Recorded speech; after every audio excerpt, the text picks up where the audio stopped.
You don't realize how little you actually make as a teacher until you start making more money and you're like, how did I live? I was making with a master's degree and I had 5 years of experience under my belt. I was making $2,500 a month. And Yeah. now like one of my clients pays me that.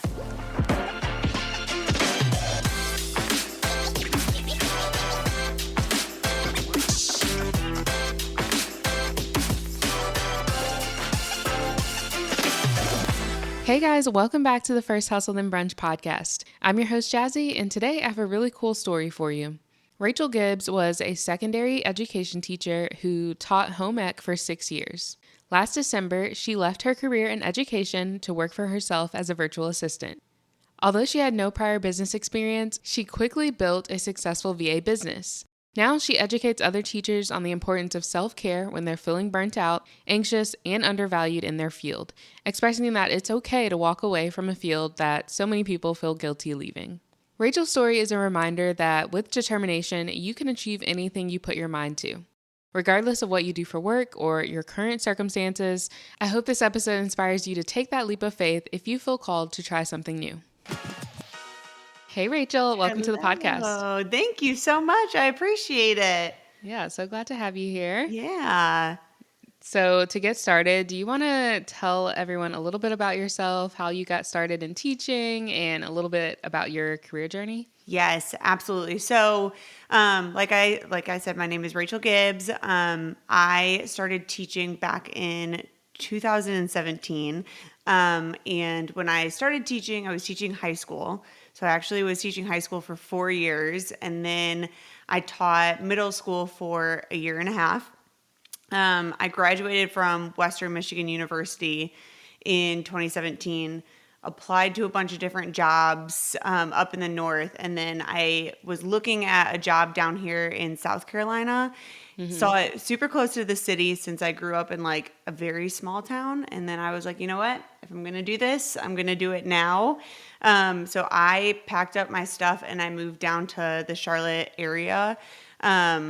Just without knowing anyone. And then I took a job in South Carolina. And I actually just left teaching in December after 5.5 years. So definitely a whirlwind, definitely a journey. But now I'm here, left teaching and started my own virtual assistant business, as you know, and am just like a huge advocate of trying to help teachers kind of understand where they're at in their mental health when they're teaching and letting them know, it's okay if they want to leave the education field earlier than they thought.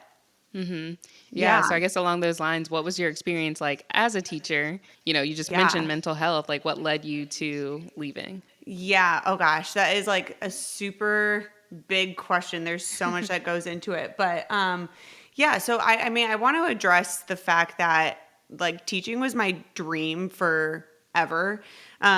Like I remember my mom got me an overhead projector for a Christmas gift when I That's was so a cute. kid. Oh my gosh. And that's what we did like when I would hang out with my friends is we would like I would be the teacher, you would be the student, and like I was practicing my Yeah. like whole life I felt like.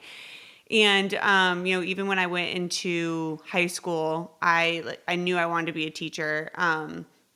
I had a teacher actually that would be like, Rachel, don't do it. Do not do it. Like you are more than that.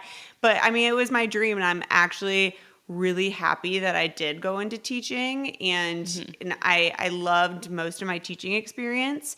But yeah, it definitely, teaching, I think a lot of people don't realize the mental and physical strain that it takes on teachers.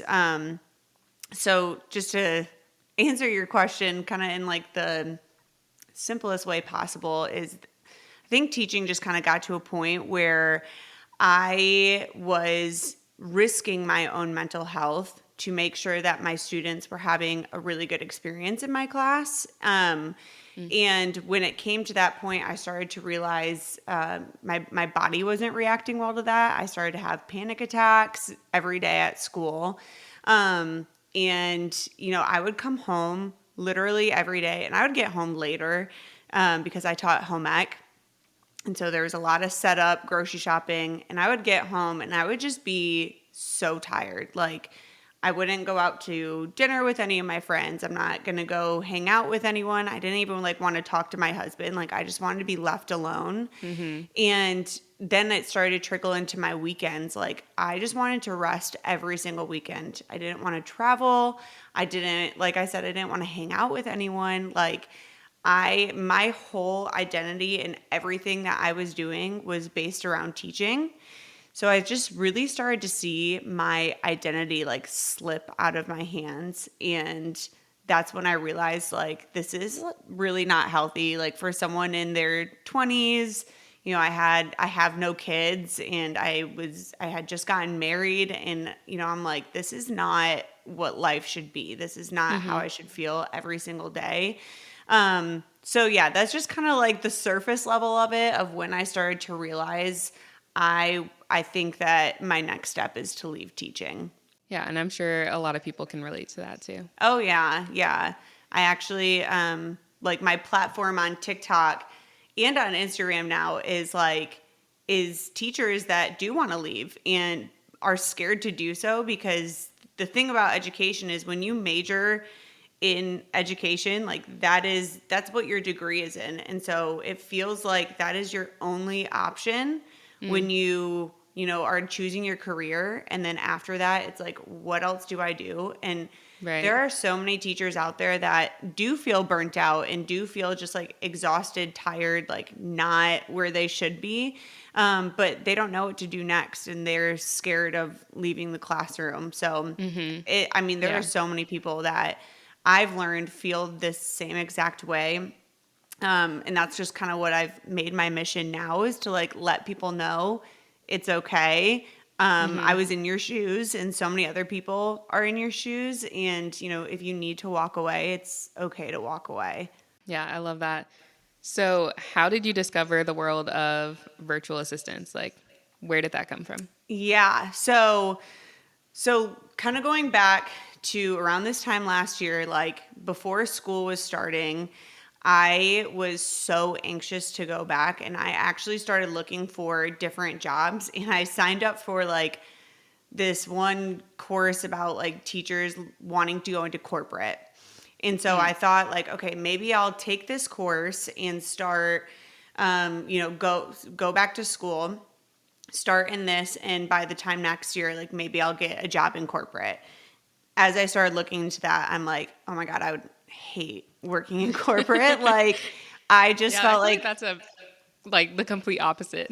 it Like that's is so difficult. so like I was looking at these options and I'm just like, I don't even want to teach other adults like how to be in this new position. Like Mm-hmm. I it just didn't feel like me. Um so like but that's how far it went back of me trying to look for something else. Like I knew going into that 6th year of teaching that that was going to be my last year, but I Mm-hmm. just could not find anything that stuck. And I was like kind of panicking in a sense of like I don't know what else I would do, which I was just talking about. So many teachers feel that way. Yeah. And then I came across a TikTok of a girl that was saying how she went from teacher to virtual assistant.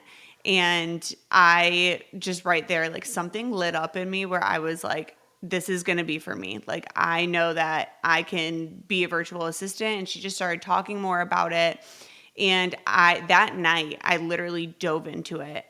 And I did not expect it, but I ended up like launching my business. And within just a few weeks, I had clients. And Oh wow. I ended up leaving teaching mid-year. So I told my principal in November that I was going to leave teaching in December, which is like very unheard of in the teaching world because Yeah, I was wondering when you mentioned December, I was like, maybe they don't have home ec like in the spring. no, like my classroom remained empty for the spring semester, which I felt Wow. terrible about because they had people that they could have brought in to replace me, but they didn't want just to bring in anyone.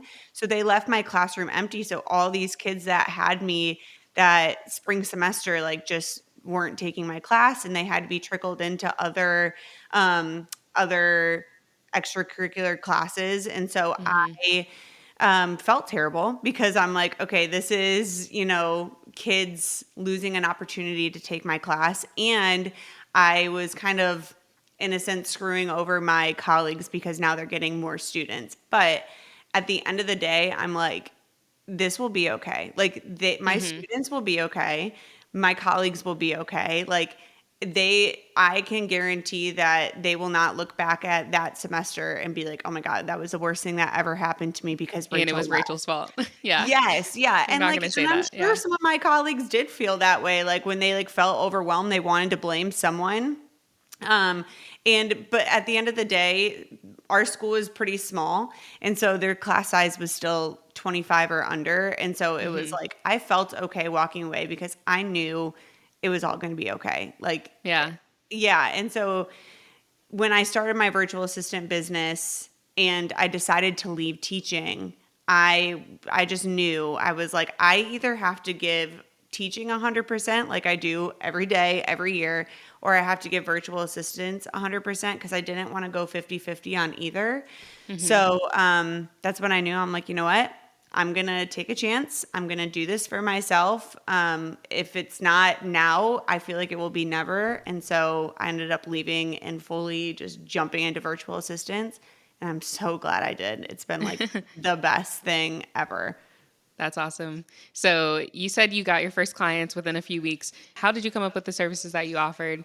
And how did you find those first few clients? Yeah. So, okay. So, services that I offered, a lot of people, and I'm building my own course of how to become a virtual assistant. And this is the opposite of what a lot of people say. A lot of people say niche down right away, like find your niche and go with it. I think the opposite. I think that you should find like a few services that you want to offer. I suggest like anywhere from 5 to 10 services that you feel like you could be really good at, you want to learn more about, or like that you're already familiar with, and offer those services. And then once you have built your company and start working in those services, then you can figure out what you like, what you enjoy, what you feel really confident at, and then you can start niching down. So Yeah, when that I makes sense. started, yeah, so when I started, I was doing general admin tasks. So just kind of like checking things off of a checklist for one of my clients. And that was a videography, photography business. So I would be like creating Google Drives, sending emails, just things like that. It was just those general admin tasks. And then another client of mine, I was doing customer service for. And that was just kind of replying to any questions in emails, replying to Facebook messages, and things like that. And those are my two main clients at first. And right then I was making more than I was teaching just with those two clients. And Wow. how I got, yeah, which was just like crazy. And it just is, it's wild to me how much you can make in virtual assistants. And my husband's like, Yeah. yeah, welcome to owning your own business. Like this is your Yeah. capabilities. And you just never realize that when you're a teacher because you're so used to making so little money. But yeah, I Yeah. got And my, okay, so you were making more with those two clients yep. than you were teaching. How many hours were you putting in at that time I was probably putting in, I would say 15 hours a week. compared And to I how much would, were you putting in when you were teaching? teaching is not a 40-hour a week job. Teaching is so much more than that. Like, and Yeah. I always say too, I worked every single Sunday for 6 years for free, like, and I had someone comment on my TikTok actually and was like, you would never come across like a server, for example, that would just be like, oh yeah, I'll work this whole day for free, like just because it's for the customers. But Right. I worked every Sunday. I worked before school, during my planning, after school, like all these hours completely free.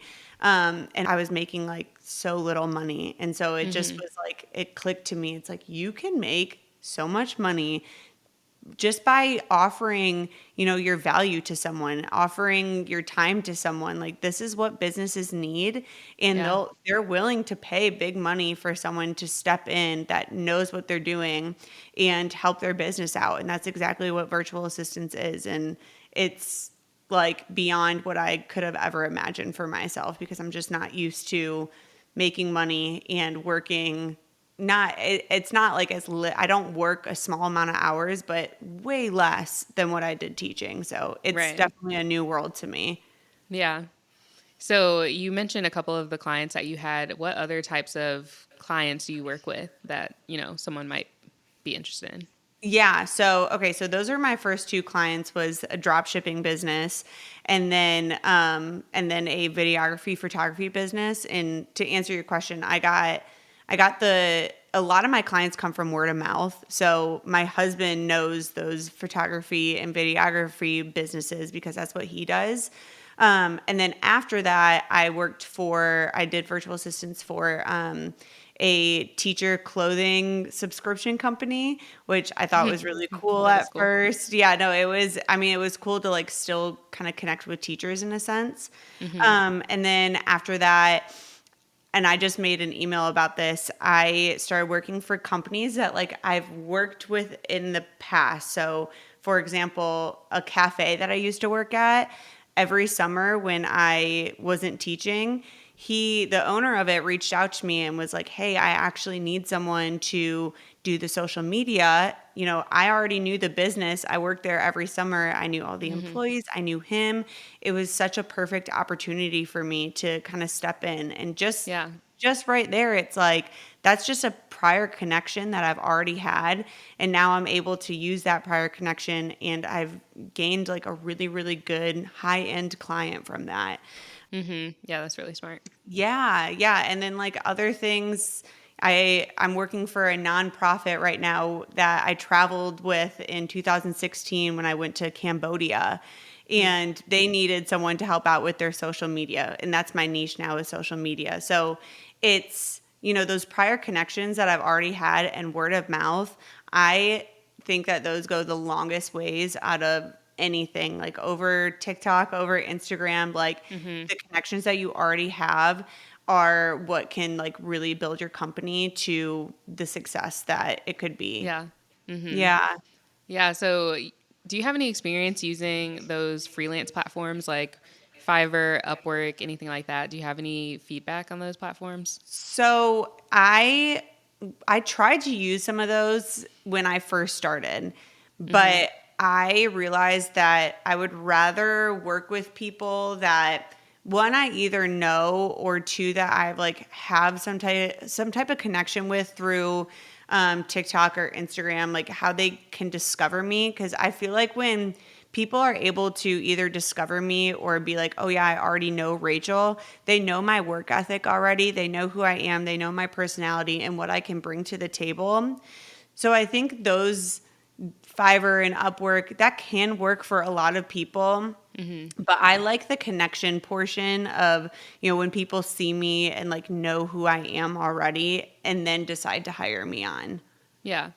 Yeah, that makes a lot of sense. I think there's probably also, finances. This is a business. You're out here to make money at the same time. And I feel like Yeah. if you have two different listings, like I've been on Fiverr, Upwork, and I haven't looked for virtual assistant, but I've looked for other services, but you're there Yeah. comparing prices. And so it's kind of like, oh, well, I'll just pick this person because they're a little bit cheaper. So Yeah. you also, if you're not using those platforms, you get to set your own rates. You can be a little bit more competitive and Exactly. also like get paid what you deserve based on your actual skill set, Right. And I So. see a lot of people on those websites too that are like a lot of people from the Philippines specifically Mm. that, that you're competing against, and they're charging $5 an hour. And so, and when people are looking for that, it's just like it, they're going to be looking for like a cheaper option, and it's like that's not the value I bring to the table. And so Mhm. I don't really want to compete against that. Yeah. Someone, when they see me, they'll know my value when they know like the person that I am, and, the Mhm. experience that I have. Yeah. Yeah, that makes a lot of sense. So you kind of just touched on it a little bit, but how can new VAs stand out from the competition and communicate the value that they're providing for clients? Yeah, I think I want to start with like, I don't think that everyone can be a virtual assistant. And that's Mm. a hard pill to swallow. And especially me, promoting a course, you're not going to hear a lot of people say that, but I don't think that everyone can be a virtual assistant. And I laugh about it because my auntie, who's like almost 70, is like, I'm about to retire. Like, I think that I could do this. And I'm like, I don't know, Auntie. Like, I don't know if this is like up your alley. Because I think being a virtual assistant, you have to have like some type of experience with technology. You have to be very up to date with what's happening now. It's not just social media, you know, even if you're building like a newsletter each week, or even if you're doing general admin tasks, like you have to be very up to date with the things that are happening on social media and technology, everything. When it comes to like promoting yourself and doing, you know, just being on social media, being on Instagram, TikTok, a lot of people are really scared to show their face and like show their personality. And that's when I always like kind of go back to the connections that you already have are going to go a super long way. So I think one of the most powerful things that you can do when you get started is asking your friends and family to share your posts that you make about your launch. And don't be afraid of asking them. Like I'll text some of my best friends and just be like, "Hey, can you share this for me?" Some of them are uncomfortable with it, you know, because they like their page looking a certain way. Most of them are like, "Of course, absolutely." So if I only knew like 3 business owners to start off with, and each of them knew, you know, 5 to 10, that's grown exponentially. Like that Right. is a Yeah. huge difference of people that you're able to reach. And right there, you know, you're already being seen by different business owners that you probably wouldn't have reached out to beforehand. So I Yeah. think just the power of connection is super important. Yeah, and that makes sense. And there's also a limit to how many clients you can have because there's Yes. still only so much time in the day and you're Yes. not trying to work all the time. That's why you love teaching, you Yeah, know? So, yeah. yeah, how many clients do you have, or I guess how many hours are you spending each week currently? Yeah, so I actually learned that the hard way. Because when I took on virtual assistants full time, I had 5 clients, which it depend like you can have 5 clients, but they don't need so much out of you. Yeah. I had 5 clients and probably 4 of them needed a lot out of me, but I loved it. I loved like the idea of it because I was making like over 10,000 a month. And so I'm like, oh my gosh, this is perfect. It was way too much for someone that had just started.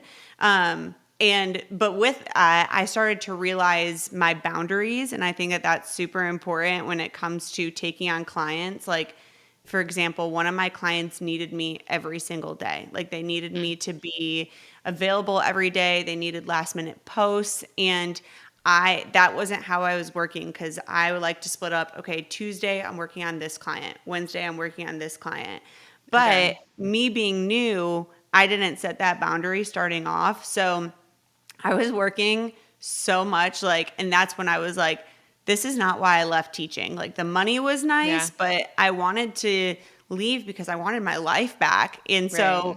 I think when it comes to finding a balance, like, just one, setting those boundaries in those interest calls of this is what my work, you know, this is what I'm going to be doing. This is how long I work. These are the days that I work. And then 2, just going very slowly when you do launch your business because I loved all the interest. It felt so good. And I took on as many clients as I could until I was like, oh crap, I probably bit off more than I can chew. So taking it slow and then setting boundaries is probably the most important thing.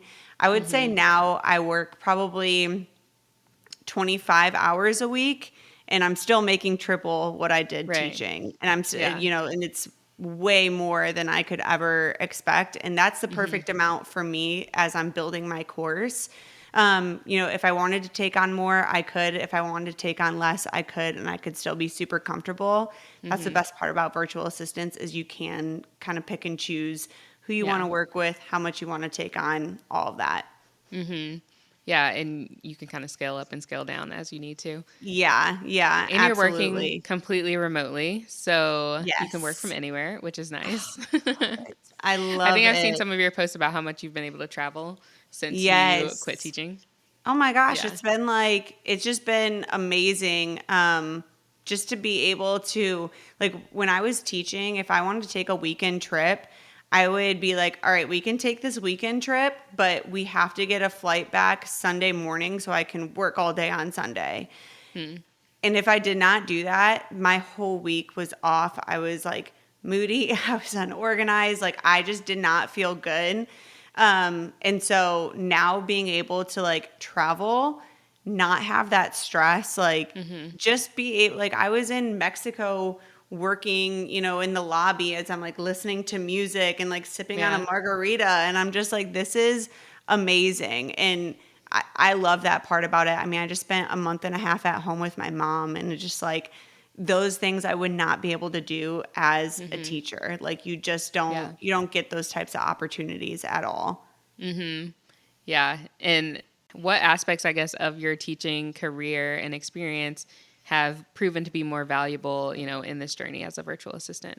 I think the number one thing that I've taken from teaching into virtual assistants is creativity and being very creative with not just like how to design things or like how to make things look nice and pretty, because like we have to do that in teaching all the time. You have to make sure that things are appealing to students or they're just like not going to want to do it. But being creative with like how to be flexible with different students and now to different clients.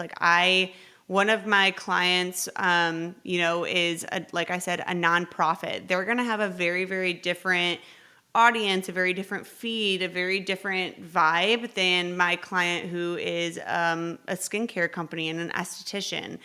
I Mm-hmm. have to be very creative and flexible with how I reach different people, and how I can kind of adjust to different audiences. But more than that, teachers are organized, they are problem solvers, they are go-getters, they are dedicated, and that's why I think so many teachers can make great virtual assistants, is because all those skills that we already do every single day as a teacher, you can take that Mm-hmm. into virtual assistants so easily. These skills Yeah. that a lot of people don't have, a lot of adults really don't have, but it's second nature to us. You can Mm-hmm. take that into virtual assistants and you can absolutely succeed just with those basic skills that we do all the time as teachers. Yeah. Yeah. I Yeah. love that. Yeah. So, I guess, is there like an easy action step that somebody can take if they're thinking about getting started as a virtual assistant? Like, what would be the first step? So I think the first step to start your virtual assistant journey would probably be to clarify what you are good at, what you want to learn about, and what you're just like very confident in when it comes to like the services. So just kind of figuring out what you want to offer. Like I said, I don't think that you should niche down right away. Like some people will be like, if you want to do social media, then just make that your niche. But when you're starting out with something, you don't know if that's what you want to do. Like I'm a great communicator. Like I know how to like effectively communicate with people. So I was like, oh, customer service, I'll be great at that. And I was, Mm-hmm. but I didn't enjoy it. So figuring out what you enjoy, what you're good at, and what you want to learn more about.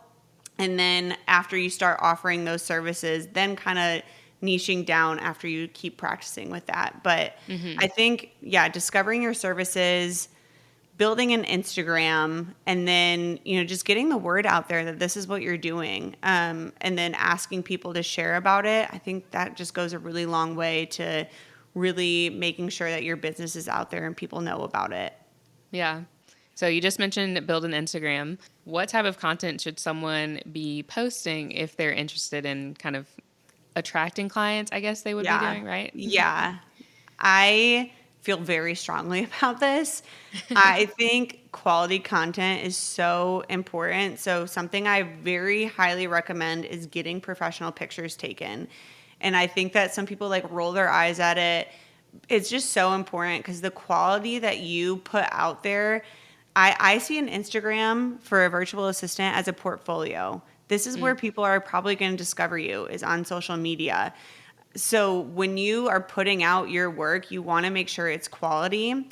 I don't necessarily believe that you have to post every single day. I think that once you have quality content, you have professional pictures, you're creating beautiful content in Canva and then putting it out there, that's what people are going to be attracted to when they see your page. Because I've come across some virtual assistant pages and it's like low quality selfies or, just not super pretty content. And it's Yeah. clear that they're not getting the traffic that they want because, like I said, that's their portfolio. That's what people see when they're Right. going to their page. And when they see that, that potential client is going to be like, okay, if this is what they're putting on their own platform, what can they bring to my business? So Yeah, I putting get out that that. quality content, gosh, it is so, so, so important. Yeah. So Yeah. maybe don't use your personal account with like your selfies and your dog photos and stuff. Yeah, Create a I separate know. account for this specifically. Yeah, exactly. And I think that like you can still put like personable content on there because the Right. greatest thing with social media is like making those connections and stuff. But yeah, I do think that there should be a separate personal and business account and like just really making your business account look aesthetically pleasing. My personal account looks nothing like my business account. And I mean, I have more of an audience. It's very organized on my business account than my personal one. And I'm very glad I did it that way because it just kind of separates the two and allows me to post what I want on my personal, but also keep the vibe on my professional account. Right. Yeah, that makes a lot of sense. I've definitely come across accounts where I'm like, yeah, I don't trust Yeah. you. Yes, Because exactly. this That's the content that you're thing. putting out is just like not the best. That is So, what it yeah. is. It's like someone trusting you. And that literally comes from the content that you're putting out and how you're portraying yourself as a business owner and as a professional. Like you don't have to hide that, you drink on the weekends or whatever, but you want someone to look at your page and be like, "Oh, this looks really nice." Like if they can do that for themselves, they can probably build something great for my business too. It's so Yeah. important. Yeah. So I know you just mentioned Canva. Are there other tools that you use and that you would consider are like the must-haves for a VA? Yeah, absolutely. HoneyBook is my everything. Like I use HoneyBook for all of my clients. It's a great way to send contracts, invoices, keep all of your clients organized. You can communicate with them through there. I send weekly updates through there, like feedback questionnaires, everything I do through HoneyBook. I love HoneyBook. Something else that I use is ClickUp for my tasks. A lot of teachers are like me where we like to check off of a list, and that's a Yeah. perfect way to like check things off every single week. So I use ClickUp like all the time as well. I love ClickUp. I I'm a love project ClickUp. manager though, so that's like my thing. Yes, yeah, and like I've used different things, like I've used Asana as well and things like that. But I think ClickUp, I love it so much. Yeah. So HoneyBook, ClickUp. I'm trying to think of some other ones as well. I use Canva. Just like little things that I use as well. Like I edit all pictures for my clients. I use Teza for that to make sure that their social media and their feed it fits their vibe and is aesthetically pleasing. And then just other things in there. I use Flowdesk as well. Love Flowdesk to send out pretty emails, making sure that those are also something that like portray my vibe and personality as well. There's a lot of different platforms that I use that I just think are super necessary, but everyone is different. Like my husband would never touch Squarespace with a 6-foot pole Yeah. because he's like very, very like he does things very professionally, but I use Squarespace for my website. And it's a great starter for anyone that's like first getting into virtual assistants as well. So it definitely depends on, where you're at, where you're wanting to start off. But yeah, those are the basics that I would say of getting started. Yeah. Do you think people need a website in order to be successful when they're first getting started? I personally do because, I think it just goes back to someone trusting you and like that professional vibe. I know a virtual assistant who is amazing. She is great, but she does not have a website. And it bothers me because I refer her all the time to people because she is just, she's a great virtual assistant. She's actually been my virtual assistant before. But, people like to look at a website. They like to have like a feel of who you are. Some people are going to be more old fashioned too, and they don't want to look at an Instagram. They don't want to look at, your TikTok page. They want to go to a website. I Right. personally think having a website is very important to have before you launch. Yeah, I agree. I try to do as much research as possible when I'm Yeah. looking for, freelancers, video editors, VAs, like whoever I'm looking for. I'm I'm gonna do a deep dive on their social media, their website, Yeah. like everything. I want to learn all about them, and that is a place where you can showcase. I know it's a little different with VAs because you probably wouldn't list out your clients, but I know for some services you can showcase the portfolio that has some specific clients, and you Yeah. can say, oh, well, they've worked with other clients that are like me before in the past, so they'll probably Right. be great. Yeah, and like on my website, I have like a contact form, a scheduling platform. So just things like that, just kind of having like a one-stop shop so people don't have to, click back and forth or DM you and try to like find different times to, schedule things. It's just cleaner, it's more professional. People are just more attracted to that. So I think if you want to stand out and appear more professional and trustworthy, I think a website is definitely going to be an Yeah. important thing to have. Yeah. Yeah. So, is there anything else related to becoming a virtual assistant that you wanted to mention? Oof.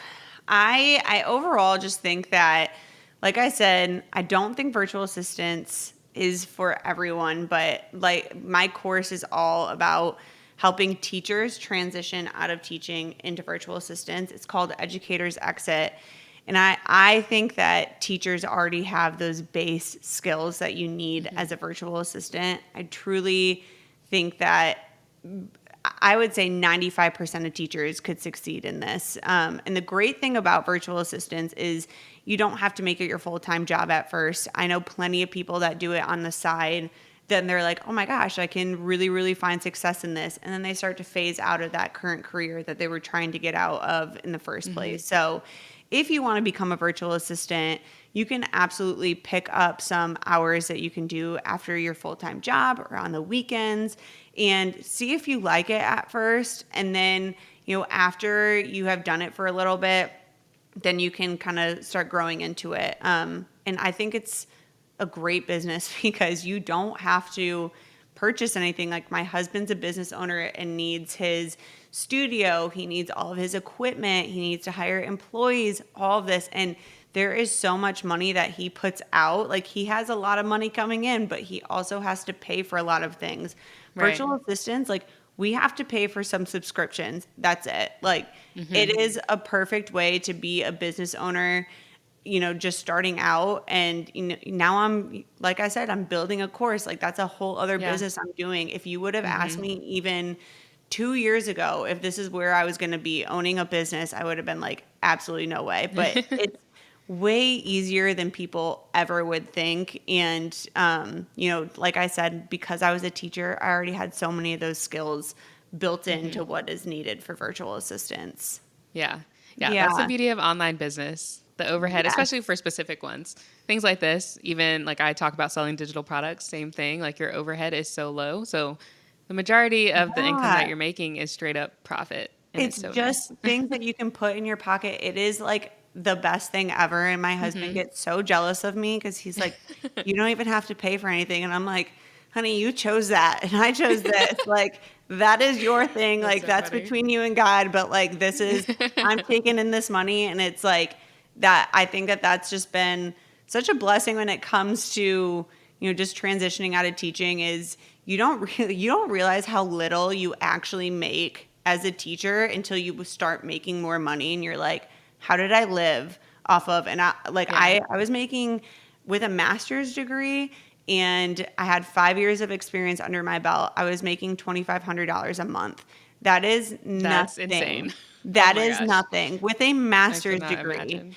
And Yeah. now like one of my clients pays me that. Like so if I lost all of my clients and just had one, like I would still be making more than I was teaching. It's just it's Yeah. insane how much money you can make, out in the real world. And you just don't even realize it when you're a teacher. Yeah. Ugh. Yeah. I wish teachers were paid more because they work so hard and they definitely deserve Yeah. it. But at the Yeah. same time, I'm like, yeah, just get out of there. I know. So, And it's sad. Like I'm genuinely scared for what education is going to look like in a few years because I just see so many teachers starting to realize like what they deserve. And I always say I'm not encouraging every teacher to get out of education. I'm encouraging teachers that feel absolutely drained, that feel like their mental health is suffering. I'm encouraging those teachers that put in their 100% every day, that have lost their identity, to get out of teaching, because it does not get better. Because for me, I put in 100% into everything I do. Most teachers do that. And when you are doing that constantly, but you're getting nothing back, it's just like, it just sucks the life out of you. So those are the people that I'm trying to reach of, hey, if you feel like you have done your purpose in teaching and now you're ready to move on to your next chapter, this is for you. Because that's how I feel. It's like when I look back, I feel like I've fulfilled my purpose as a teacher. I don't feel like I needed to put in any more time. I made a yeah. difference. I made an impact. I have so many amazing relationships with so many students. I did my purpose as a teacher, and now I'm moving on to something else. And I feel very comfortable and confident in that. Yeah, that's awesome. And I commend you for like feeling that urge to leave and actually like Yeah. taking action, because a lot of people, I think they do feel in any career, they'll Yeah. feel this pull like, I feel like I'm meant for more, I feel like there's something else I Yeah. want to do. They might even know specifically like, I feel like I'm supposed to be doing this, but they Yeah. still won't do it. They just It's cannot take that leap. scary. So yeah, and it is scary. And so yeah, so shout out to you for Thank just going for you. it, and Thank also you. to launch your own business without any business background, like, Nothing. you know, because that's It's another thing. People love to make excuses. Oh, I don't have a yeah, business degree. I've never done this before. And it's like, yeah, none of us have. We're all just figuring right. it out We're all as we starting. go. My thing that I just like kept going back to, if it's like I'm young, there is like so much life that I still have, and if it didn't work out, like I knew I would be okay. There is nothing that could happen that like would make life like even in my opinion, nothing could have been worse than how I was feeling when I was Yeah. teaching, because I felt so low. And it's not that I didn't love my students, not that I didn't love, teaching overall. It's just like if I don't make this choice now and like take this chance now, when am I going to do it? So Yeah. I'm so happy I did. And like, it's so rare that we come across people that are like, yeah, I wish I didn't take that chance. Like True. how often do you hear that? Yeah. Most of the time people are so thankful that they took that opportunity and took that chance. So I'm one of those. So I'm super Yeah. happy that's part of my story. Yeah. Well, just wait till you launch your course because that passive income is going to be nice. I'm so excited for the passive income part and all of that, but like I just have so many teachers reaching out to me every single Yeah. day. You're going Like, to help how a do ton you of do people. it? And I'm just excited to see like their story become something that's just so similar to mine, and Yeah. that's going to be the best feeling for me. Yeah. Yeah. That's awesome. Yeah. Well, congratulations. Thank you. I appreciate it. Of course. So, one of the last questions I always ask my guests is, what is the most important lesson you've learned when it comes to entrepreneurship that you wish you had learned sooner? Oof. Gosh, I think the most important thing would probably be to just take it slow, which I know like people, cuz like I was talking about before, it's so exciting when you start something, and especially when you get a lot of interest, you just want to dive into it. Take it slow because you want to learn the steps first before you start, taking on more things. And it feels so good when your business starts taking off and it's so exciting, but just let yourself learn. That's probably my biggest advice. Let yourself learn. Yeah. And then just know that like as things go slow and you have things under your belt, then you can start to take more on. You'll feel more confident. You'll feel better about what you're taking on. And then, all that money, clients, everything else will come flowing in. But yeah, take it slow and feel okay if it's going slow, because it will build up. Like you're going to figure it out. You're going to let things happen. And then as time starts to go by, like you'll feel more confident and comfortable in what you're doing. Yeah, love that. That's great. Awesome. Well, do you want to go ahead and share where people can connect with you online? Yes. So something that people can do right now, since I'm building my course, if they want, they could get my freebie for if they're interested in a virtual assistant's career. But if they want to just connect with me, they can follow me on my TikTok account, which is at @GachelRibs, or they can follow me on my Instagram, which is RachelGibbs_VA.